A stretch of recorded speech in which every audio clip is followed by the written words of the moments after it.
Hello everybody peeps, and welcome to episode 72 of Mark Talks About Every Record in his record collection. Today is the 24th of March 2021, and were I a more cynical and calculating man, I would have timed that to talk about Suede's reunion show at the Royal Albert Hall, which happened 11 years ago tonight.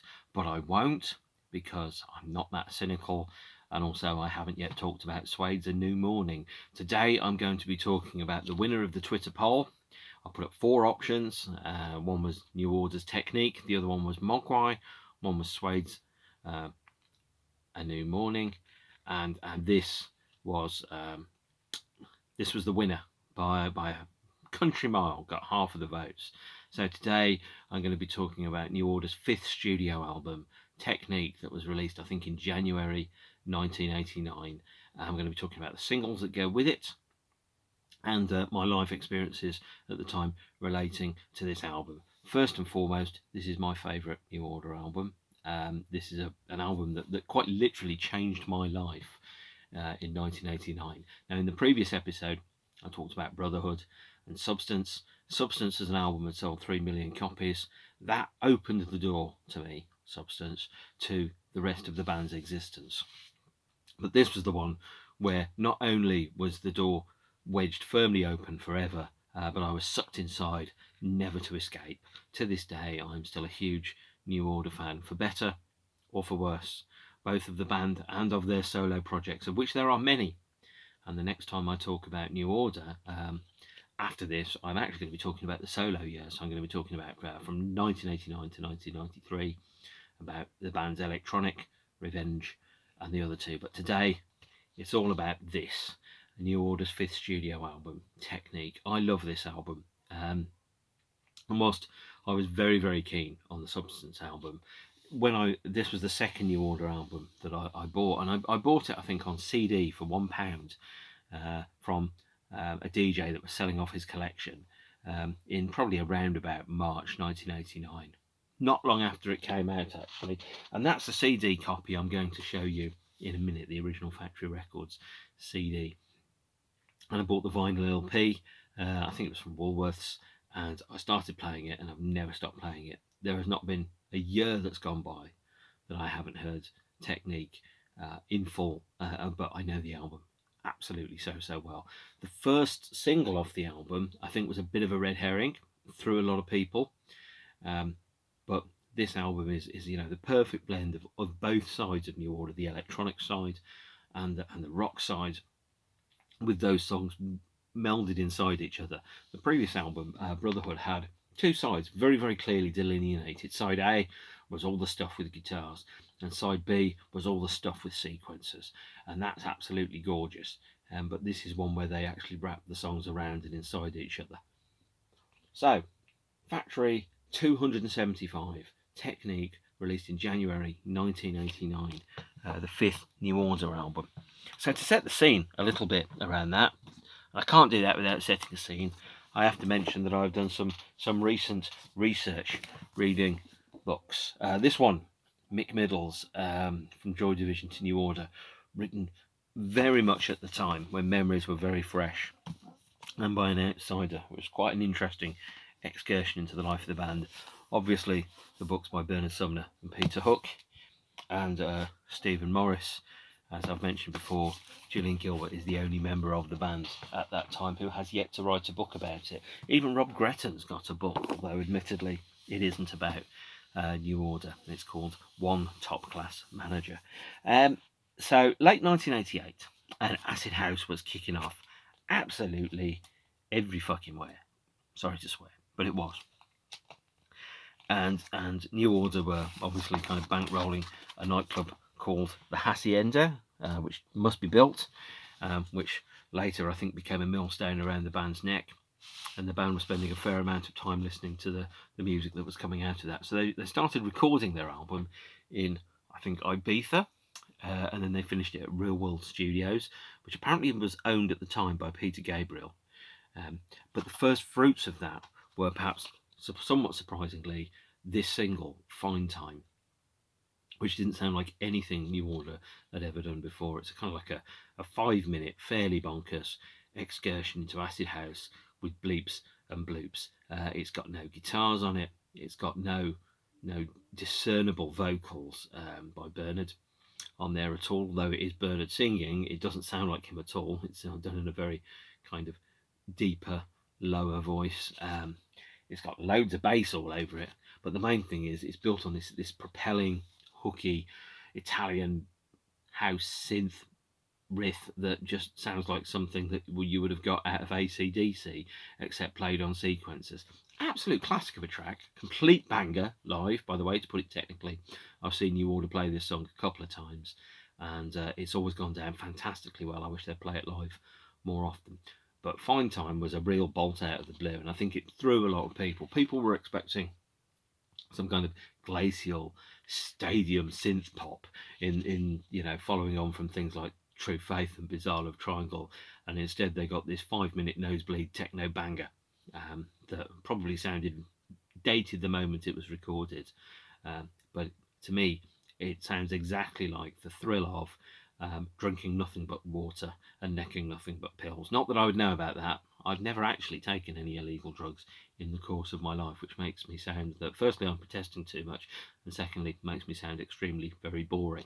But the reason being is that my relationship to reality, I've always wanted to keep a very firm hold on that, and so to expose myself to any chemicals that would alter my relationship to reality is something I've always been generally very reticent about. And I have an addictive personality, I know that, and I'm sure you could probably tell that by the amount of CDs that I've got behind me and the amount of records which I'm showing you, is that if I'm going to get into something, I'm going to go all the way in to the deep end. And I'm going to go to see and to touch and to taste too much and to try and know everything that there is. So I decided to stay away from drugs, not because necessarily they're bad or I'm a prude, but I just knew I might not find my way out of that. Instead, I got into vinyl, which is probably more expensive overall. Maybe not. Fine Time was the first single. It's an absolute belter of a release. I absolutely love it.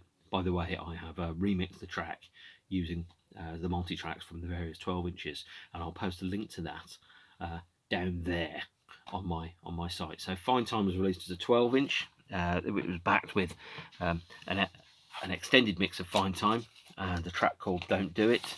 There was a second 12-inch which was remixed by Steve Silk Hurley, which were very keen on telling you that it was done in Chicago. And it's got the Silk mix and the Messed Around mix. And the Silk mix, by the way, on here is probably the best version of the track. Absolutely, it's got a fantastic intro, it's got a fantastic outro, it doesn't fade, it actually ends. Absolutely love the Silk mix of this track. And there was also a 7-inch single, here it is, which is backed with another track called Don't Do It, and as you will have noticed so far, all of the sleeves are different, and then the CD single comes in a multitude of designs that you can kind of fold in and out to pick which one feels best for you. Now the CD single doesn't have the 12-inch mix on the 12-inch A side. The 12-inch A side is very, very slightly different to the version that's on the LP. So there's a different guitar track in there, and there's some different sound effects that are used on the 12-inch A side as opposed to the LP mix.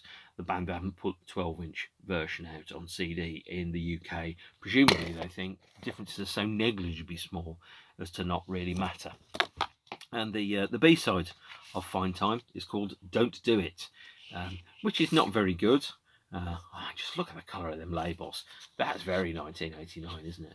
But the B-side is Don't Do It, which has the dark blue label and is a fairly kind of meandering instrumental. The band did play it live when they were recording. Recording technique was the last time that the band all recorded, all four of them all performing together in the same room at the same time as part of the recording sessions. I think after that they always recorded not as a 4-piece, but maybe sometimes as a 3-piece, and maybe sometimes individually putting together their segments. So Fine Time appears. Everyone's like, what is this weird stuff? And they do an appearance on Top of the Pops. Knowing Top of the Pops, they almost definitely go down the charts afterwards. And then comes this. This is a white label test pressing technique which I bought in Leicester in 1991, just when I'd gone to university. This version, by the way, was owned by a DJ. It's got a huge scratch on Fine Time, which you can clearly see there. Now, the huge scratch on Fine Time is presumably where the DJ was playing it, and the record jumped when some people were jumping around. But it's a white label test pressing of New Order's Technique. As far as I can tell, it's the version that was signed off and approved for release, so it's not in any way different when you listen to it. It's just a white label, 12-inch in a white label sleeve, and I think 100 or so of those were sent out to DJs in advance of the album being released. And then we come to this beauty here, Technique, the album itself. I think this is the perfect New Order album. It's got exactly the right blend of sadness and joy that the band captures so well in all of their music. In the songs they've got that are happy, there's a tinge of sadness, and in the sad songs, there's a tinge of happiness. And somehow that captures all of the emotions. So if there's a band that really captures, the fullness of my experience as a human being, being happy and sad, it's a New Order track always, because even the happiest New Order song has a sad edge to it, vice versa. First and foremost, what an incredible cover. Peter Saville was really outdoing himself at this point in the band's career. You look at this and you go, that's a classic LP cover. That looks like it could hang as a work of art, as a photograph in a museum. It's that good. And I think the philosophy around this was clearly that they were making complete works of art at this point. Although on the other hand, they'd probably laugh and call me a pretentious gonk for suggesting that. But the way that the whole package is designed, it looks like it's a package worthy of respect. It's not like, for example, you think about the worst album cover ever made, and there's some pretty damn terrible album covers. I'm just going to think of one off the top of my head. Sadly, my music taste is too good. But let's take this here. Let's take Kylie's Golden. Good as Kylie is, I love her to bits. That record cover doesn't look like anything apart from an advert for Kylie Minogue's legs. Whereas this looks like a work of art. All due respect to Kylie, I think the world of her, but that album cover is not particularly good. Whereas this, it feels like you're holding, a mass-produced secret, a work of art. And so let's go through the album. Can't have one of these without somebody talking all the way through the album. So it starts with Fine Time. It's then got All the Way, Love Less, Round and Round, Guilty Partner, Side 2, Run, Mr. Disco, Vanishing Point, and Dream Attack. And I think the thing that really, really sold this album to me, because I was a 15-year-old with not very much money. I mean, really, I had about £6 a week to live off when I was 15. So buying an album was an investment. If I bought an album, I had to be sure I was going to get at least a week's worth of music out of it. Because if I bought it and it was bad, I was stuck for a week with an album I didn't like. And that meant that I could buy maybe 52 albums a year at most. And that's why I bought all of my records second hand. I was always about 6 weeks behind everybody else, but it meant that my record collection was twice as large as it otherwise would have been. Technique. When I saw the band perform on Big World Cafe, which was a Channel 4 television show in, I think, February 1989, and they performed Dream Attack, Run, Round and Round, and Vanishing Point. Vanishing Point was the first song from the album I heard apart from Fine Time. And to this day, Vanishing Point is my favourite New Order song. It is a stone dead, knock 'em down, Walls of Jericho level kind of classic. It's the best, one of the best songs I've ever heard. And the fact is, I've got to be able to see both New Order and Peter Hook separately perform that song live. When I was 16, New Order played the Birmingham NEC, which was £10.50. I didn't have £10.50. God himself could have played up my corner for £10.50 and I couldn't have afforded to go. So I couldn't afford to see New Order on the Technique tour, even though they were performing 6 miles over there for £10.50. I mean, if there's one thing I could do with a time machine, I would travel back in time, or more correctly, I would send money back to myself in the past, going, go and see the bands that you love. Please go and see the bands that you love whilst you can, because you will need that. And so for me, listening to music was my escape and my portal into a completely different universe, one where I could control even the sounds that my ears heard. And bear in mind, when I go out into the outside world, definitely at that age, I had very little control over what I heard and what I saw. You heard buses, you heard bullies, you heard policemen, you heard stupid people arguing, you heard the sound of industry. So even sound pollution was depressing, and being able to replace that with something that reflected how I felt was incredibly important to me at that age. So being able to fill my ears and my eyes with beauty as opposed to drudgery was incredibly important, because I lived in the world that was promised to me by music and films when I was younger.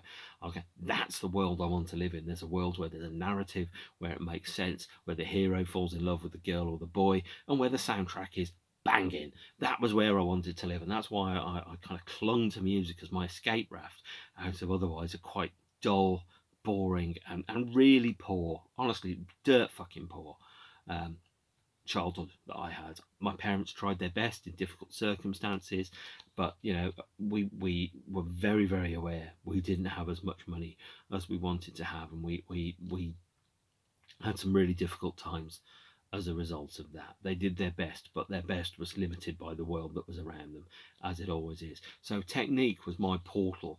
It was like a black hole through to another universe where things were a heck of a lot better. So when I listened to this, I imagined, what would it be like to be an adult? What would it be like to be 17 or 18 and to have enough money to be able to go to a nightclub and to buy a pint of cider, and to be able to dance to music that I liked, and possibly be able to talk to other human beings that I hadn't met before, and maybe even, if I was feeling really, really brave, kiss one of them. That was what I was listening to. I was imagining a better world when I listened to this album. And the world which I imagined and hoped for when I was younger is one that slowly came true and real over time. I mean, obviously nobody can go to nightclubs anymore, and the nightclubs that did play music didn't play the music that I like, because I'm very old now. But that's not really the point. The point is, this music was an escape raft. It was a lifeline that was thrown to me out of Manchester to a suburban, unhappy teenager who wanted to live in a better world. And I didn't think I was being that greedy. I still don't think it was that greedy or that ambitious necessarily to want to be able to go out on a night out and to have a dance and to meet a girl or a boy and to have a drink. But this music told me that there was that hope that was in there. So this music really, really changed my life. It changed my worldview. I have listened to this album more times than I can count, easily hundreds, probably thousands actually over the years. And by the way, listening to it 1,000 times over the past 30 years still means I've listened to it once every other week on average since then. And I know there were times in the 80s and the 90s when I was playing this daily. It's an incredible album. I love it to bits, and there's a couple of highlight tracks in there, one of which is Vanishing Point, which I've already mentioned, which was on television. One of which is Mr. Disco, which is a fantastic track.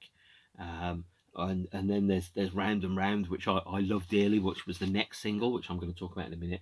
There's Run, and then there's Guilty Partner and Dream Attack. So I've been able to see a member of New Order play every track off this album, and New Order play several tracks off this album. So when I go to see New Order play live, I'm literally fulfilling a childhood fantasy of mine, which is to be able to stand in the same room as the bands that I love, that gave me an escape route out of a life I really didn't enjoy.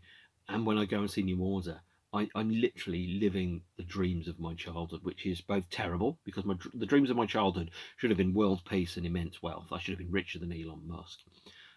But they're not. My dreams when I was a child were, maybe you could go and see New Order play live one day. Maybe that's what growing up in part of Birmingham does to somebody. I don't know. And by the way, just as a question to Elon Musk, what is the point of Elon Musk if you're not prepared to throw $100 million at John Carpenter to make another bloody brilliant film? You have, I think, was it 150 or 170 billion dollars? You could lose $100 million down the back of a sofa and not even notice it. It would probably take you about 6 minutes to earn that much money. Give $100 million to John Carpenter so he can make more fantastic movies. Thank you. So, with that in mind, and the fact that I've just put the world to rights, what I'm going to do is I've told you about Technique. I've told you about how important this album is to me, how it changed my life as a child and has become a friend in adulthood. I'm going to talk about the CD release of the album. This is the CD, and again, I've changed the cover because, as you'll see, there's a number of cover options in the booklet. You can kind of choose a number of different shades of it. And in the days before Photoshop, you were only really able to choose the album cover on the basis of the panels that were included in the CD booklet. So for the bands that I love, I frequently change the CD panels to covers that I prefer.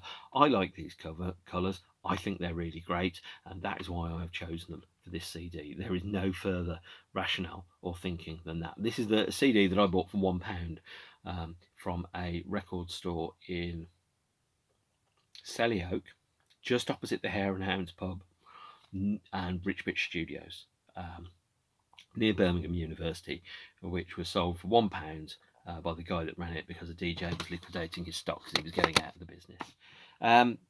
What happened next? Well, what happened after that was that the band released a single called Round and Round. Here is another treasured release of mine. This is the promotional 12-inch of Round and Round. It's got the same catalogue number, but it's got a different inner and outer sleeve, and it's got a different running order as well. So it's even though the only way you can tell that it's an exclusive and unreleased 12 inches by looking at the label, which says Factory 263 DJ. So this is got 3 untitled remixes of Round and Round on a 12-inch, and to this day I don't know what those remixes are, what they're called. It's probably on Discogs, but I thought Round and Round was a fantastic single, and the single was in part re-recorded or used alternate takes of guitar tracks, vocal tracks, the sequencers and synthesizers.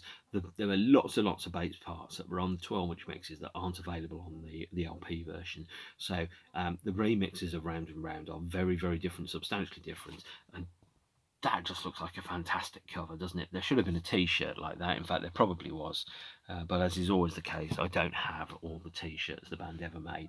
And I'm going to quickly break out and say that today the band have announced a bunch of very, very expensive fashion wear in conjunction with a fashion house, which presumably will be t-shirts that are 150 or so pounds. Guys, reissue and repress the original t-shirts from the 80s, stick them up in your web store for £25. You'll sell a lot more copies than £150 super expensive flag wanker t-shirts.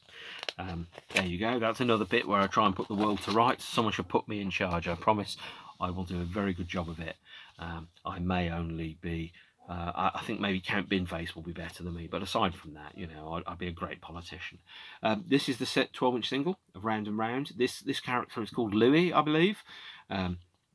The statue itself was given a Factory Records number, and was I think created for this or purchased for this.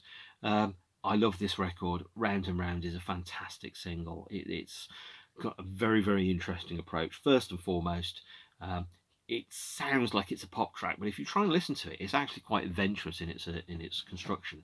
Firstly, the rhythm track is Stephen Morris drops a beat on every 7th snare hit, which suddenly you realise you're kind of working in an unusual time signature, because you then go, okay, 7, 14, 21, 28. Those aren't the numbers that, because normally it's a 4/4 kind of time signature around it. It's only when I tried to play along to the track and I suddenly realised, oh God, it's every 7 hits. It just feels right.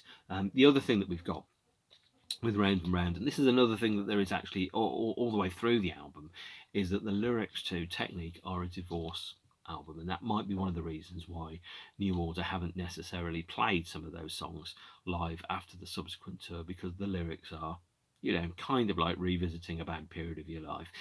No matter how great a song is, if you wrote it during the most painful period of your life and it reminds you of the most painful period of your life, you're not going to want to sing those songs too often.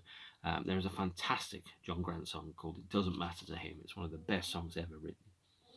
But the lyrics to that are ones that, had I written them, even if that had been my biggest hit, which of course it isn't, I wouldn't be able to sing it every night, because it would just take me right back to some very, very difficult periods of my life. And the lyrics all over the Technique album are very, very similar. It's about the end of relationships. It's about, knowing that you've made a commitment to somebody and that commitment hasn't been successful. All those things that go in it. So it's a big divorce album, although it doesn't obviously feel it. It's also considerably more danceable than Dylan's Blood on the Tracks. But it's a great album, and Round and Round is one of my favourite ever singles. So this is the 12-inch that we've got of Round and Round, and there was an alternate version of Round and Round that was this 12-inch Round and Remix, which had remixes by, I think, Kevin Saunderson and Ben Gross. Again, tapping into American club culture with lots and lots of remixes.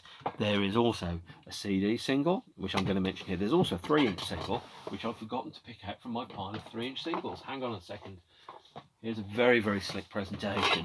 So this is the 3-inch CD single for Round and Remix, which is the 3 tracks that are on the 12-inch, a club mix, a 12-inch mix, and a Detroit mix, which are the club mix is mixed by Ben Gross and Kevin Sanderson.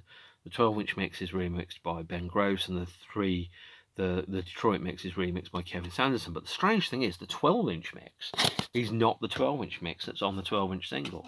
The 12-inch is just called Round and Round 12-inch, 6 minutes 50 seconds. And the 12-inch version of this has one of the best intros ever.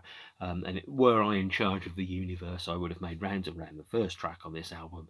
I would have used an amalgam of the introduction to this version and the LP mix, because the LP mix has a different ending to the 7-inch and to the 12-inch versions. But the 12-inch has this long, sweeping 3-minute instrumental introduction where each one of the instruments slowly gets layered and brought in. In terms of an introduction to a track, it's as effective as U2's Where the Streets Have No Name. It's a fantastic opener, and it should have been on the album, but it wasn't, probably because the band hadn't made it or mixed it by that point. There's a B-side to Round and Round as well, which I'm going to mention here. The B-side is called Best and Marsh. Here's the 7-inch single. Again, another fantastic cover, another fantastic sleeve design. Peter Saville was really, really producing gold at this point in terms of his presentation of the band. And Best and March is a nice, fun 4-minute instrumental, which was named after George Best and another footballer whose name I can't remember, but it was used as the theme music for a TV show.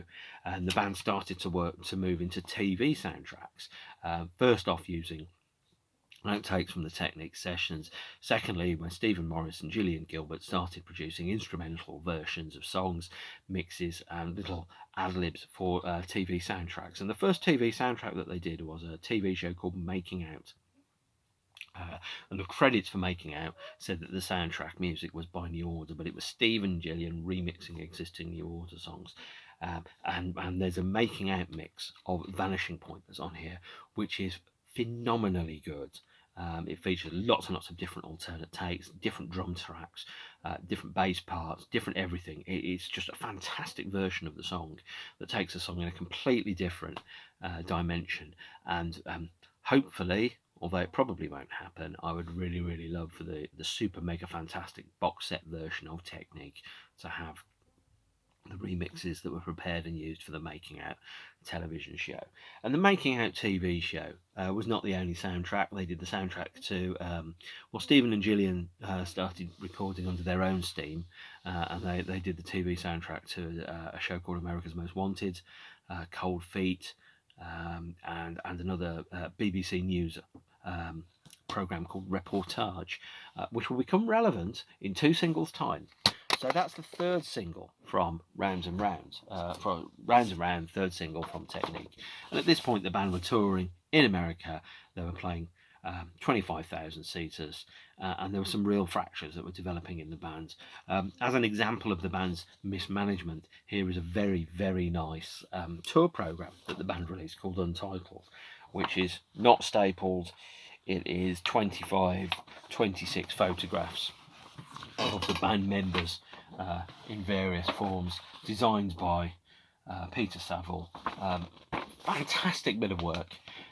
Naturally, it was delivered to the band 3 days before the end of their American touring in arenas. So there were tens of thousands of copies. You literally could not give this away in 1989. Record fairs, and I went to record fairs, and they had, feet worth of these for £1, simply because it was that, or they get popped.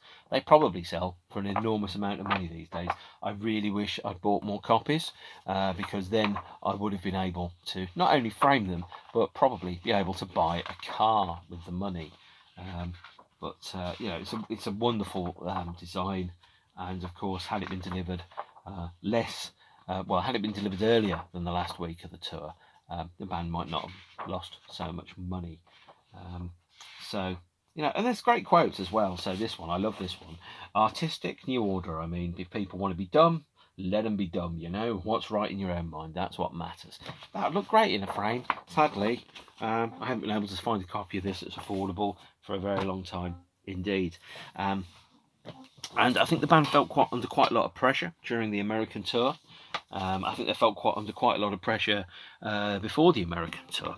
And it's at this point that I'm going to pull out a section from Bernard's book, chapter and verse, where he says, I sensed I was on the receiving end of a bit of resentment from the rest of the band, either for pushing the group in an electronic direction or giving the impression that somehow I was effectively seizing the controls. I'm sorry if I came across as a twat, but I was only a twat because I was feeling so much pressure, and I was pretty angry about this financial bucket with a dirty great big hole in it, which was the Hacienda, and the way that Factory ran their accounts. We were doing our bit by releasing hit records and having successful tours that made money, but the home guards got themselves into a situation from which they couldn't extricate themselves. And later on, he said, we were in a situation where the tail was effectively wagging the dog and something needed to be done, but no one seemed to be able to take the first step. Effectively, I went on strike from New Order, and once we played the Reading Festival in August 1989, we wouldn't play live again for another 4 years. And that was a long, long 4 years, by the way. So Bernard had felt very much under pressure to produce hit records, hit singles, do tours, because the Hacienda needed money because it was being run so woefully incompetently. And I firmly lay the blame for pretty much all of the fractions and fracturedness that's happened in that around other people around the band that were bloody terrible at their jobs. And shouldn't have been doing it. A competently run organisation would have ensured that New Order wouldn't have toured themselves into the ground at that point, and that the band would have made enough money to not have harbouring resentments. Bernard's role is described in Stephen's book a little bit different, which is Bernard's role has grown since the simpler days of Warsaw, and the thing was, Bernard was very, very good at what he did. All of it. He is unique. We all were, and maybe that was the trouble. There was no escape from the feeling that for a long time we'd had to keep on doing what we were doing to provide money for Factory to spend on the Hacienda. And it's very clear that a power struggle was starting to generate itself in the band. On one hand, there was Peter Hook, who tours an awful lot and toured an awful lot and would have probably quite happily toured 400 days a year. Then there was Bernard, who probably would have been a lot happier in the studio as some kind of disco Kate Bush, and somewhere in the middle of that was Stephen Morris, who was trying to be reasonable and seeing all sides around it. But the band was woefully financially mismanaged at that point, and you have to lay the blame at someone's door, and that someone must be whoever it was who decided that the Hacienda must be built. So New Order effectively split when they headlined the Reading Festival in August 1989, which by all accounts was an absolutely phenomenal gig. I certainly heard the bootleg tape, and there was nowhere else on the planet I wanted to be for quite literally years on end than at that gig. And seeing New Order was, as I said before, the fulfilment of a childhood dream when I finally got round to seeing them. But since the band had split before I had an opportunity to see them, because it had been a split, even if it hadn't been officially announced, there was still some business left to be done. The next one was the third single from Technique, Run 2. Run 2 was released in a number of formats but it also wasn't released as a CD single. It wasn't released as a CD single, presumably because there was a court case from John Denver. And so Run 2 was released as a limited edition of 20,000 12-inch singles and as a promotional 7-inch single. I have the T-shirt of this. I look like a walking commercial for a washing up liquid. But Run 2 was a great little single. Had a 7-inch mix, 12-inch remix, and it had a track called MTO, which was available both in a standard version and a minus mix, which is a more minimal extended 12-inch version of Run. The 7-inch was promo only. There was a mail order service that had some leftover copies. I paid $1.99 for mine. And then, subsequent to that, as well as I mentioned, the band were on tour. Here's a bootleg LP called Decadence, which is an audience recording of the Universal City Universal Amphitheatre on the 27th of August 1989. It's got some bonus tracks from Universal City, from the Birmingham National Exhibition Centre. I really, really wish I was at that show. Atlanta and New Orleans, and an absolutely terrible remix of 586 on there as well. And so that brought the band to an end, really. New Order had died before I had a chance to see them live, and I didn't get a chance to see them in 1993. There's politics and personal experience and poverty around that, as well as pop music, which I'll talk about in a future kind of episode. At this point, it was a well-known, relatively open secret that New Order were over. Manchester had always been historically a somewhat leaky boat in terms of information, and there was also a bootleg C90 circulating of material from the Technique sessions, which I think has now been uploaded and is available, which features early demo versions of tracks like Don't Do It and All the Way, and playbacks of studio recordings where Hookie's trying all the different variations and permutations of bass lines. New Order have been a very highly bootlegged band, and there are plenty of studio outtakes out there circulating if you know where to look. If you're on YouTube, you're probably not that far away from them anyway. 2008 saw the release of a collector's edition of Technique as a 2 CD set. Unsurprisingly, as I said before, because the band weren't on speaking terms at that point, this was a bit of a bodged job.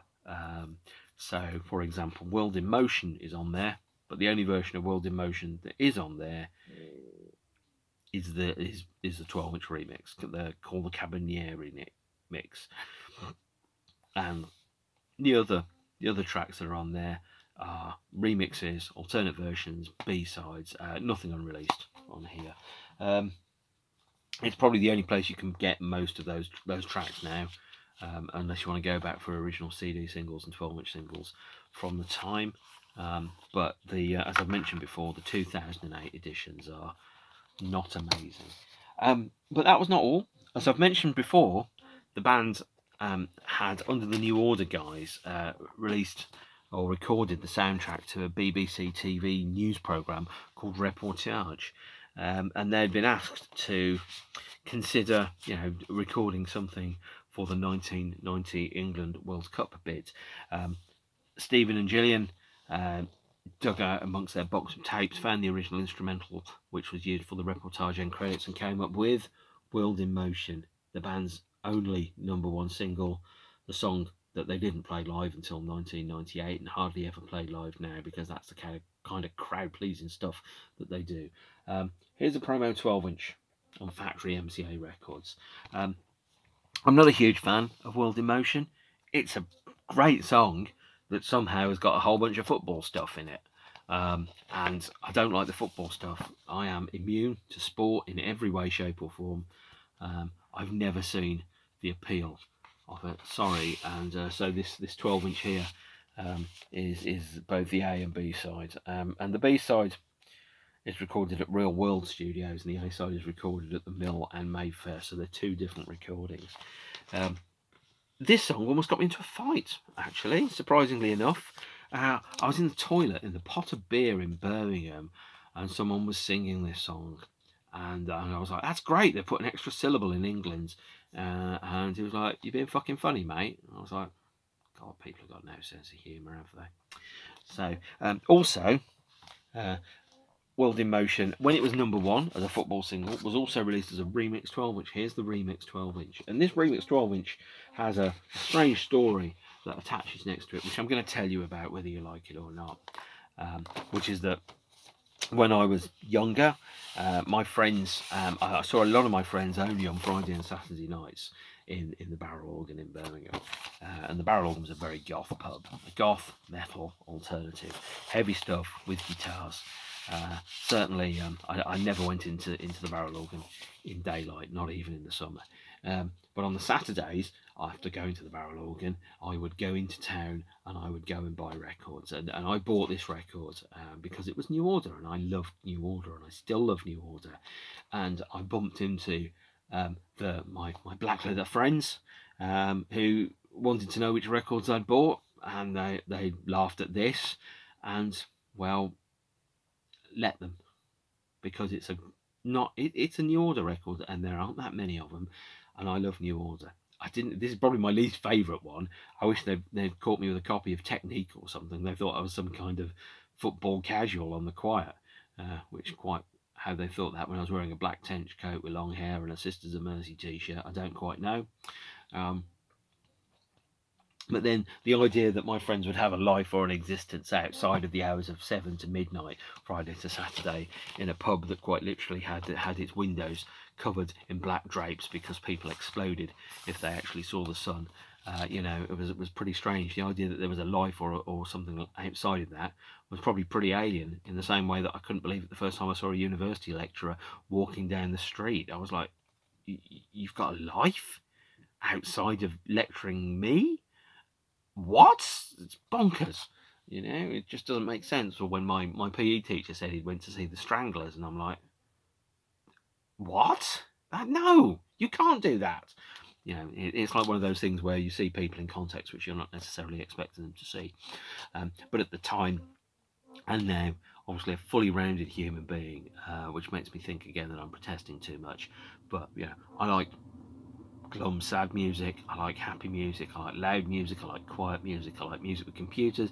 I like music with guitars. I always did. I'm a creature of contradictions. All human beings are creatures of contradictions, and you can very easily reconcile the side of someone that writes poetry with the side that gets drunk and goes to football matches or buys the England New Order #1 hit Italian piano house single.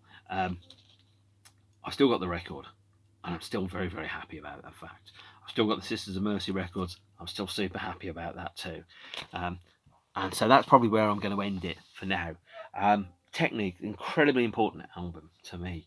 I really, really, really love this album.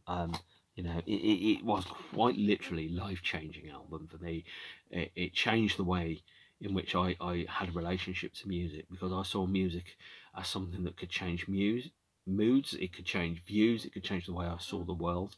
It was a portal that opened to me a far, far better, happier world than the one that I was living in. And to me, this was pretty much Prozac on vinyl. I'm going to end up here, because I think I've talked for a lot about this particular album and its importance to me. As ever, it has been good to spend time with you, I think. The next episode, I have a number of options around that. I'm probably going to end up talking about either Mogwai or Pet Shop Boys or Cure or Suede or something like that. I don't know. But hopefully what I am now able to do, because I'm getting nearer to my real world experiences with this music, is you're able to see how this music impacted upon me as an individual, as opposed to me reciting things that I have, to quote Echo and Bunnymen, read in books. I'm going to end there. I'll see you again some other point. I'm going to go downstairs. I'm going to go watch some television, cuddle some cats, and eat some chocolate. As usual, if you've got any comments, put them below. Don't be a dick in the comments section, and I will see you all sometime soon. Thank you, and adios amigos.